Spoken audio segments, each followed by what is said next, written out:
So this is something called an ACT values matrix that we would use with a student in helping them work towards their goals that are meaningful to them.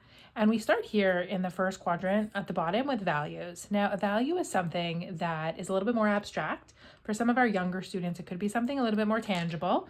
But for these purposes, let's say our student had a value of making a friend. And this would come from the student from doing values exercises through conversation and then ranking certain values that they have. So let's say this student wanted to make a friend. Then we would go in this direction towards here and talk with that student about what certain thoughts, feelings, or emotions take them away from their values. So it may be thoughts that other kids are annoying. They may not like certain things that they do. They may be able to say that they're nervous or that they don't know what to say.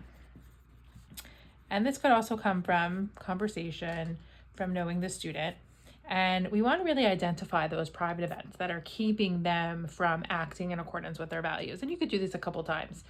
Now, the next box over here, number 3, is then what behaviors are we showing on the worst day when we're really letting our thoughts control our behaviors? Well, we might avoid playing with friends. I may even say something like, go away because I think that friends is annoying.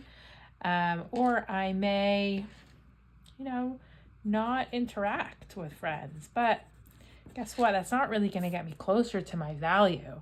So what behavior could I identify that I would be showing on my best day that would live in line with my value? And you know what? That might actually be a little bit uncomfortable. So when I have nervous thoughts or nervous feelings, the behavior that I would want to see is asking a friend to play.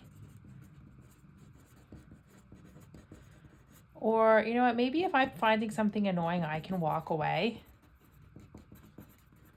But I would want to play a game with a friend. So what is a committed action now in the bottom here that I can take that when I'm having all of these thoughts and I'm feeling nervous, what is an action I could take that would bring me closer to my value? Well, maybe I can, when I'm feeling nervous, I can take some deep breaths. And that might make me feel less nervous. Maybe if I don't know what to say and I want to ask a friend to play, maybe I can ask for help. I can ask a teacher or a parent to help me say the things that I want to say. And maybe I can think about my value. Well, this is more in action, so we're going to leave that one out. But that's the idea, is that you're choosing some committed actions that we can work on together in order to help our student get closer to that value. And we might do this exercise a couple times to see, how is it actually playing out? What thoughts and feelings are you experiencing when you're trying these committed actions?